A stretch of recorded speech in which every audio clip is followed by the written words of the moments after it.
শুনেন শুনেন দেশবাসী, শুনেন দিয়া মন, শিক্ষা গুরুর হালকিক করিব বর্ণ। বঙ্গোসাগর উত্তর দিকে যেথা হলো শেষ, তার কিনারে আছে নামে সোনার বাংলাদেশ। আর এই দেশেতে বসত করে নানান রকম মানুষ, বিদ্যা বুদ্ধি কম তবু উড়ায় রঙের ফানুষ।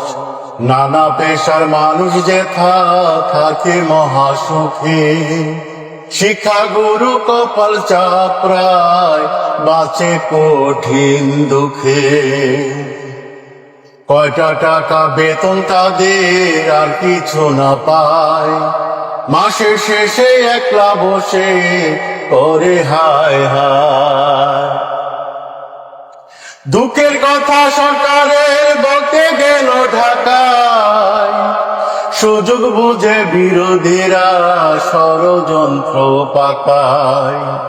খুবই অল্প চাওয়া তাদের, সরকার যেন মানে, আমলারা কেউ মানতে নারাজ, তোলে না কেউ কানে। 20% বাড়ি ভাড়া সরকার যেন মিটায়, অসহায় শিক্ষকদেরকে পুলিশ দিয়া পিটায়।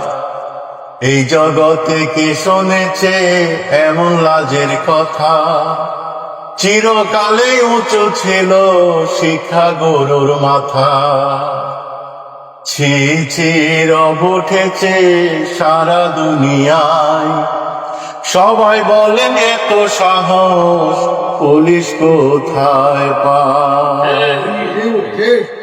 আর এইসব দেখে আমজনতা উঠছে সবাই ফুঁসে, সরকার এখন ভাবছে তাদের সামাল দিবে কিসে। ছাত্র শিক্ষক জনগণ ছাড় দেবে না আর, ঐক্যবদ্ধ হয়ে যাবে ঢাকার শহীদ মিনার।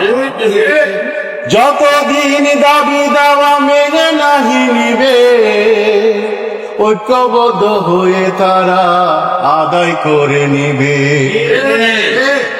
আমি নাসির সালাউদ্দিন লেখা শোনাইলাম, ভুল ত্রুটি বেয়াদবি ক্ষমা চেয়ে নিলাম। ছাত্র শিক্ষক আমজনতা আসে শতে শতে, বেঁচে থাকলে দেখা হবে ঢাকার রাজপথে। বেঁচে থাকলে দেখা হবে ঢাকার রাজপথে।